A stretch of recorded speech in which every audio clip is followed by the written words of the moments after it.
Welcome to today's broadcast. I'm excited as we discuss the law of diminishing returns. The law of diminishing returns. Thank you very much. If you're tuning in, say something. Connect. Tell me where you're tuning in from. You're watching from which part of Kenya, which part of the world, which part of Africa. I am so glad that you could make it today for this broadcast.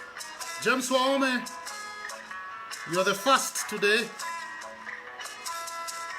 I'm glad you're here. Pius Kimutai, thank you for watching. I am waving back to you. Thank you guys for coming in here as we discuss the law of diminishing returns. Where are you watching from? Let's tune in. Tuning in from Dubai, James Wahome. Pamela Kinyan Tongai is watching. I'm glad you're here. Where are you tuning in from? David Muhassanya Salibok. Deko Sangorini. Thank you for tuning in today. Thank you. Glad you're watching. It's going to be very interesting today as we look at the law of diminishing returns from both the psychological and also economical point of view. Glad.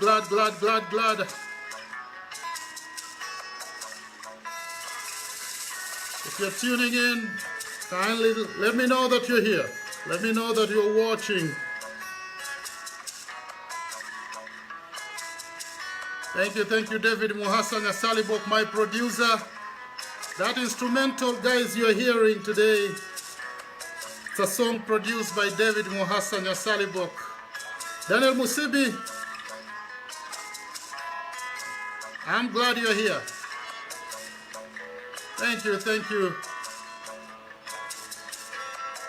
Let's keep coming, and let's keep saying something, even as we get ready for today's topic. Pamela Kinyan Tongai tuned in from Mombasa. I'm glad you're here. Thank you. Irene Candy, Mama Yao, thank you for tuning in.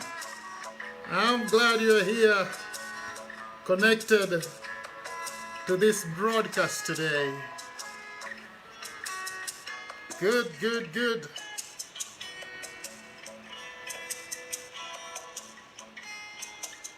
Karan Peg,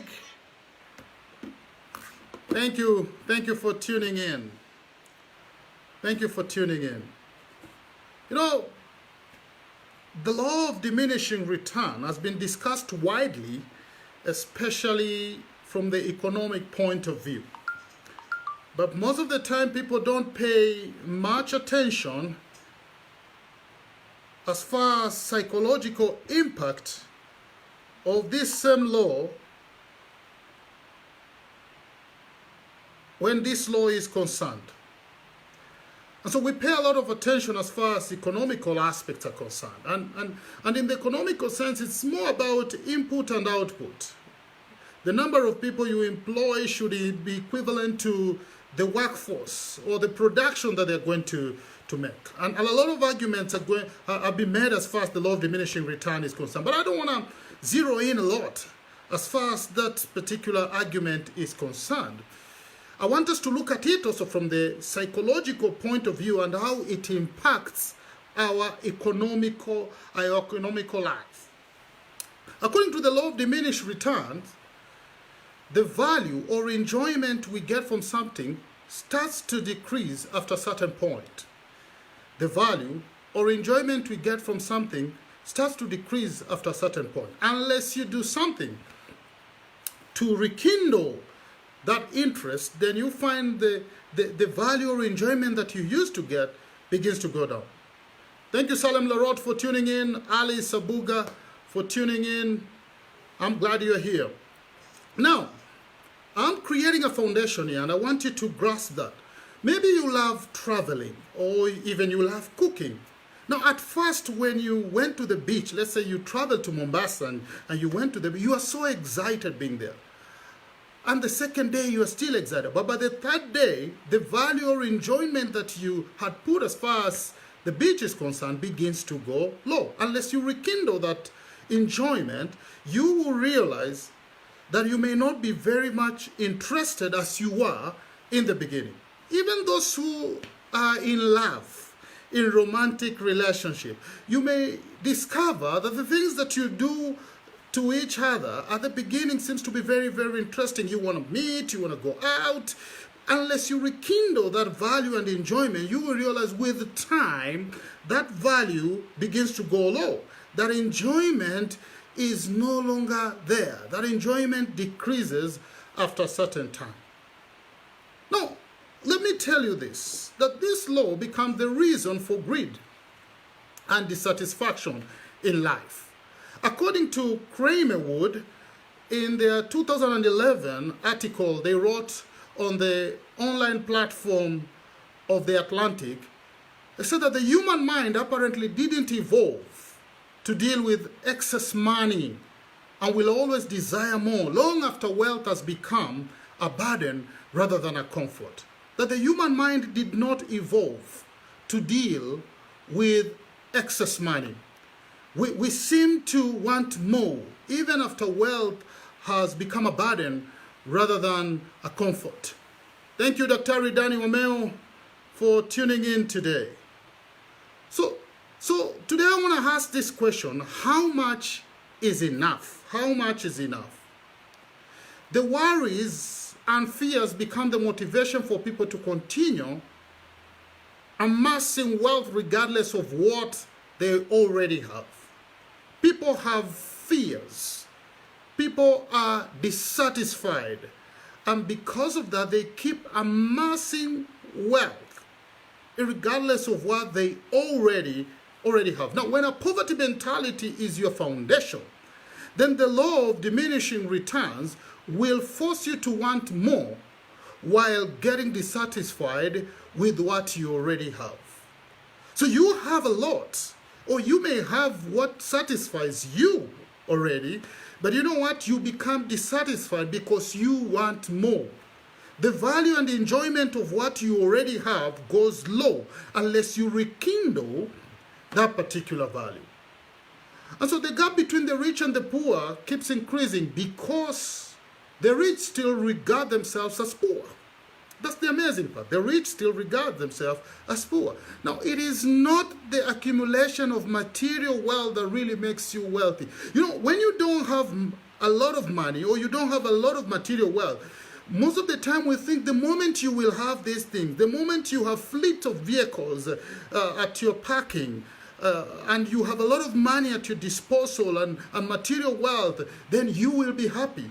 Then you will not want anything more.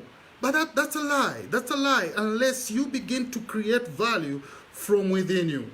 It is not the accumulation of material wealth that really makes you wealthy. Instead, it is the eradication of a poverty mentality and finding fulfillment from the inside of you that does. Now, this is very, very important for you to know. It is the eradication of a poverty mentality and finding fulfillment from inside of you that does. Now, I want us to look at greed then. Let's look at greed. I've always been shocked when a corruption scandal explodes in the country and the media reports the amount of money which has been embezzled. Now, recently or currently we are talking about a maize scandal. Even when the other time when we are talking about the NYS scandal and many other scandals that have happened in this country, and I'm sure if you're watching me from different countries, there have been scandals maybe in your country. Surprisingly, the masterminds of this corruption scandal are not poor by any standards. Believe me, the masterminds of these corruption scandals are not poor by any standard. Why then do they steal public funds meant to develop the nation? Why do they do so? Why? Because the thieves are still poor inside. Now, this is very important. The thieves are still poor inside. They are at war with a poverty mentality. And let me tell you this, enough will never be enough for them. Enough will never be enough for them. This is the problem when you battle with a poverty mentality. You could be living in a gated community or a big mansion and you have everything at your disposal, but you are still insecure. You still don't have enough. Why? Because your heart is not at peace. The African political class has stolen billions of dollars from their countries in an effort to enrich themselves. Ironically, they never get satisfied. Ironically, these people never get satisfied. Look at the super rich. Through their systems and businesses, they have accumulated billions of dollars in their accounts. However, if you ask them, most will tell you that they are not yet financially secure. They are not yet financially secure. Why so? Because people don't know that at every stage of life, you still battle with a poverty mentality. And unless you eradicate a poverty mentality, you who is watching me today, no matter the level you go up there, your finances could increase. Your fortune could go higher. But if you don't deal with a poverty mentality, you will still feel you do not have enough. That is the tricky part and the deception of a poverty mentality. Now, John Maxwell stated that there is no future in any job. The future lies in the man who holds it. And I add, there is no future in any business empire, wealth, or even fortune. The future lies in the person who owns it. Financial security is therefore a mystery which can never be solved as long as people look at it from the outside instead from the inside. So let's stop greed. Let's develop the inside. If you don't become bigger in the inside, you only become bigger on the outside, but in the inside you are still shrinking. You are still becoming small. Believe me, you can accumulate a lot, but you will still not be secure. How much is enough? Some of you, even if you're given 10 billion today, after a while you come to think of yourself that you're not the richest man in the world. And you will still feel nothing because you will want to accumulate more. And before long, you will affect yourself because the poverty mentality is still at work within you. Ladies and gentlemen, I'm teaching you something that if you hold it so dear, will transform your mindset, will transform your heart. You will begin to embrace life, not only positively, but from a fulfillment point of view. How much is enough? You can never have enough unless first you deal with a poverty mentality. Now, I want us to look at the lesson from Crisida Rodriguez. Now, lying in a hospital bed after announcing that she had stage 4 stomach cancer, the famous fashion blogger, writhing in pain, gave these last words before she died. What did she say? She said, "I have a brand new car parked outside that can't do anything for me. I have all kinds of designer clothes, shoes, and bags that can't do anything for me. I have a big, well-furnished home that can't do anything for me. Look, I am lying here in a twin-size hospital bed. I can take a plane any day of the week if I like, but that can't do anything for me. So do not let anyone make you feel bad for over what you don't have. Be satisfied with what you have. If you have a house, who cares what kind of furniture is in it? The most important thing in this life is love. The most important thing in this life is love. Look at those words from a person that was about to die. These are powerful words, aren't they? Powerful words from a dying celebrity. Now, can someone tell human beings that a time comes when it is not what you have outside, but what you have inside that matters? What have you built inside of you? Now, when God enables you, or has enabled you to have wealth, take the narrow road and spread love. Take the narrow road and spread love. This is very, very key. Take the narrow road and spread love. No amount of money will ever satisfy you.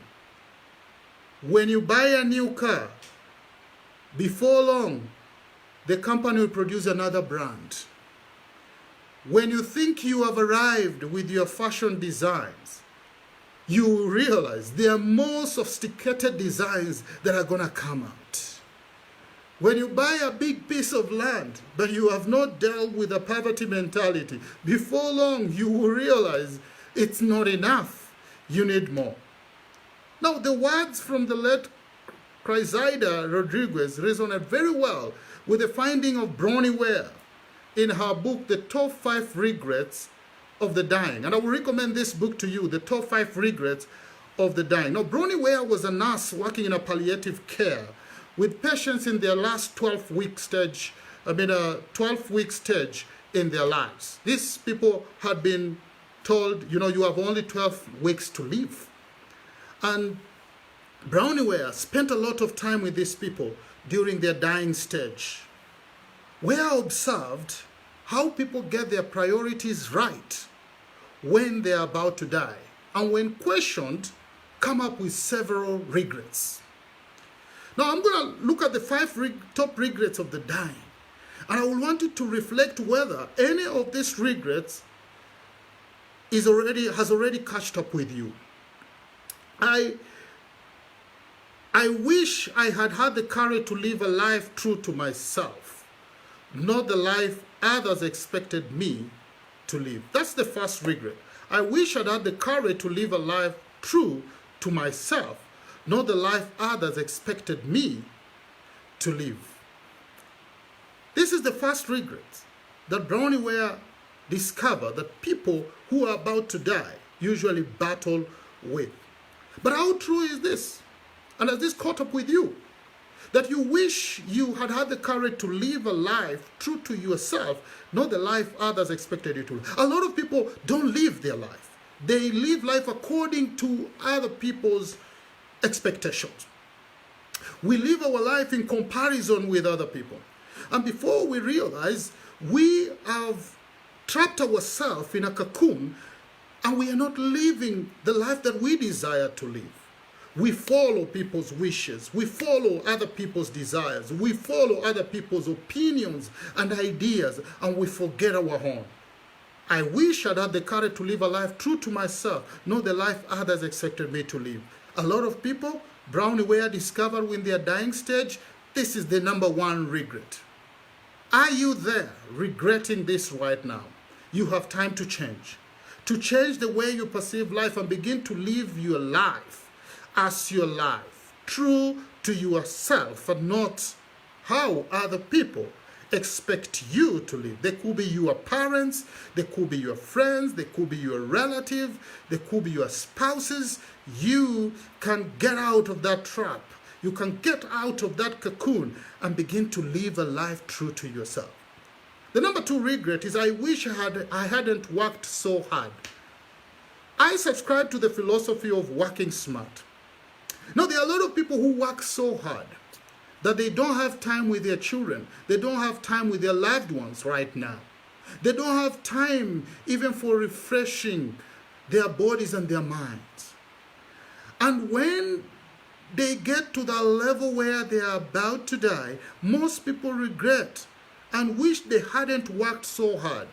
You spend so much time looking for money that you don't have time even to enjoy. Why? Why? You have small children that you don't spend time with.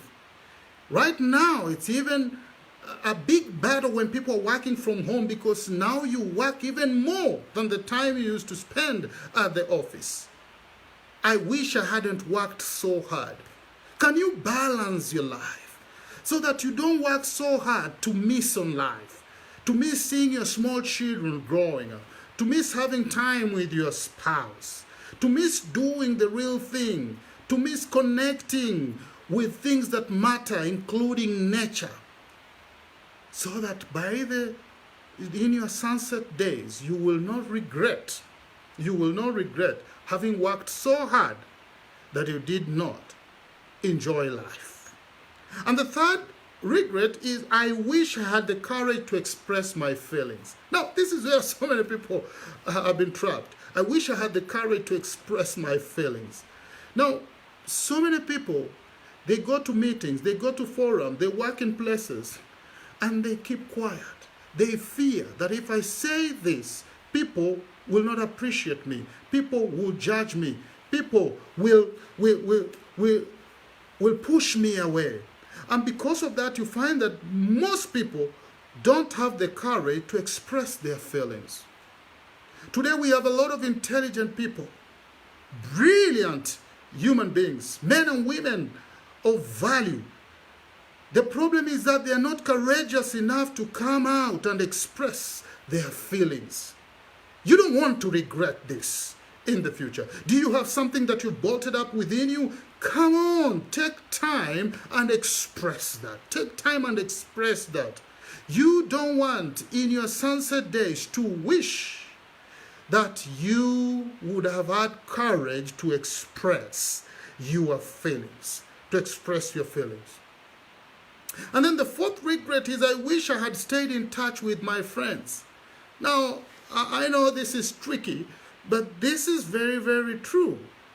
So many people in their sunset days, they regret and wish they had stayed in tune or in touch with their friends. I'm talking about friends that you grew up with, friends that meant the world to you. They did not love you or connect with you guys because of what you had. And then you got that job, and you went up the ladder, and you got that brand vehicle, and you got that, you moved into this suburb where you lived in particular posh areas, and you know what?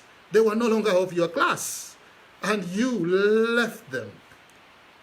And you created another circle of friends, guys, whom you thought they were of your class, that they meant the world now because you could drink together, go to parties together, and travel the world together. You didn't know that these people simply connect with you because of the class. The moment you lose that class, these people will no longer be there because now you're no longer of their class. But there's a friend.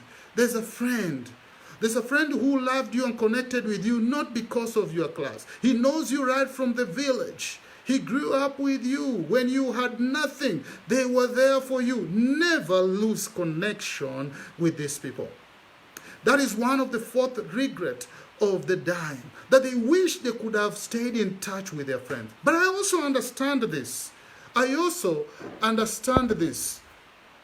That there are people who, when their friends move up the ladder, they don't celebrate with them.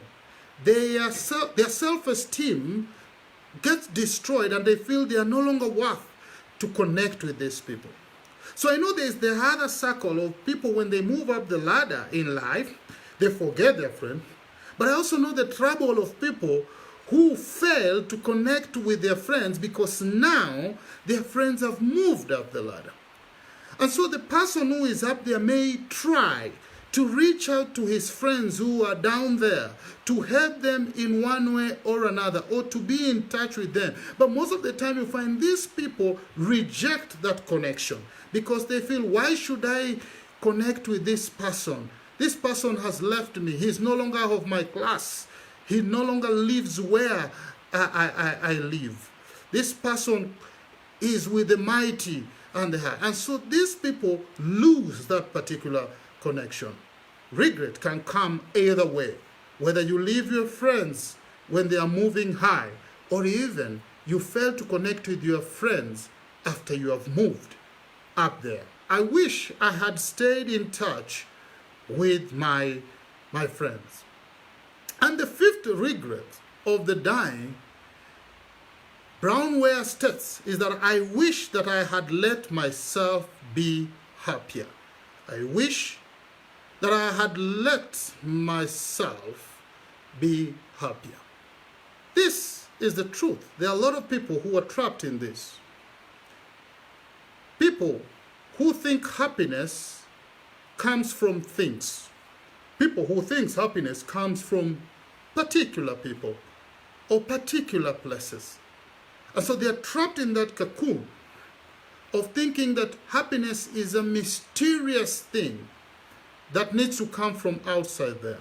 Now, unless you let yourself be happier, you develop that happiness from inside of you, you will regret one day that you depended on a lot of people and on a lot of things to make you happy.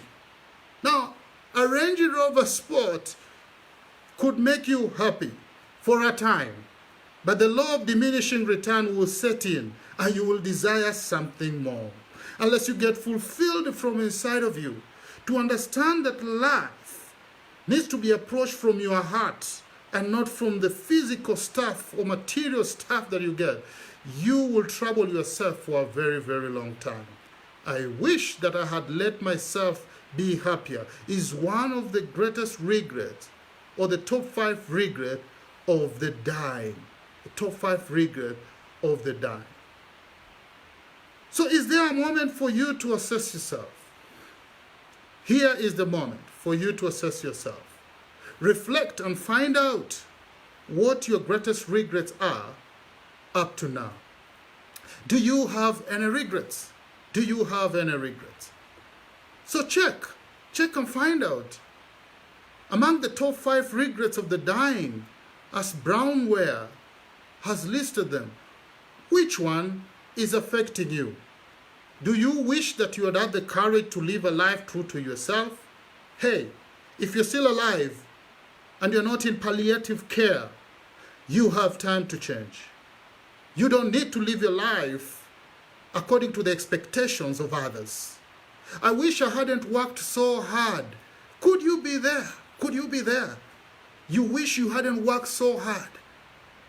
Some of you are working so hard today, you're not spending time with your children. In your sunset days, you'll be complaining when your children are also working so hard and they don't have time for you. That is the karma that has gotten up with a lot of people today. And then I wish I had the courage to express my feelings.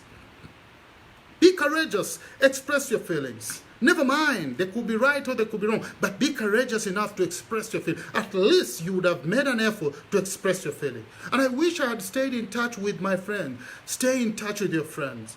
I have friends whom we went to primary school together. We went to high school together. We were brought up in the same neighborhood together. Irrespective of where I'm going in life, I want to make an effort to be in touch with these people. So today, after this broadcast, examine some of your friends, check and look back. Some of your friends that were so dear to you that you lost touch. How can you reconnect with them and rekindle those childhood memories that refresh you? These people just loved you because of who you are, not because of what you have. Connect with them. And then I wish that I'd let myself be happier. You have time right now to let yourself be happier. To let yourself be happier. Don't look for happiness outside there. Don't look for happiness in things. Don't look for happiness in other people. True happiness comes from within you. When you connect with yourself and you understand the reality of who you are, your God-given purpose, the fulfillment, passion, it becomes the drive to live life in the best way, will take you to the right places. Do you have regrets? Do the regrets cited above in any way resonate with some of your own? If yes, then it's the right time to make things right. You do not need to wait for the sunset days of your life because you are not in control of time. Let me tell you this truth as I complete this broadcast today. There are people who their sunset days will be in their 70s. There are people whom their sunset days will be in their 80s, some even 90s. Some will be blessed enough to live above 100 years. My grandfather lived to be 90. I think he was 95 by then, by the time he passed away. Because he was born in 1900 and he died in 1995. But I know of people, uncles, brothers, sisters. My only sister passed away when she was 26 years. You do not know that you could be living in your sunset days right now. Because nobody is in control of life. No, look. I'm not threatening you. I'm just saying we are not in control of life. Right now, in my early 40s, I could be in my sunset days.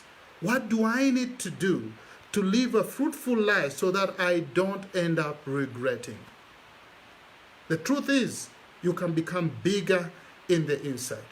There are people who their sunset days in their 20s, some in their 30s, some in their 50s. But what is the need of living to be 50 years or 60 years, but you actually died in your 20s?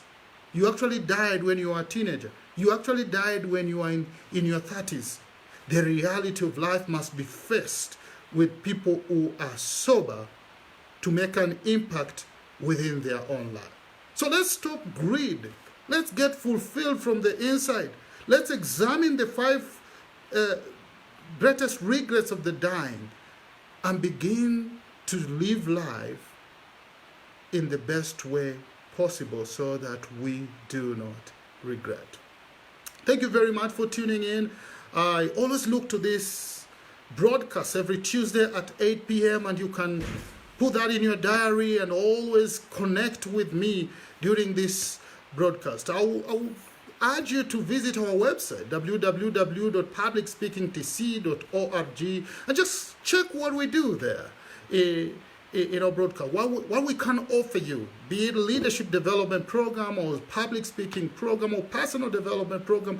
We are here to help you grow. You can also like our Facebook page, Public Speaking, the Africa Center for Public Speaking. So you can visit our page. We post beautiful quotes every day for your reflection. And drop a message. Go ahead and drop a message for me. Inbox me, your questions, your ideas. What do you think about this broadcast? Whether you have any ideas that could help this broadcast improve. This broadcast has improved up to now because of faithful friends who follow me and they keep telling me what I'm doing right and what I could improve. And I welcome your ideas. Let's live life and punch life with the best punch going forward. Thank you very much. Until next Tuesday, God bless you. Dan Mugera here.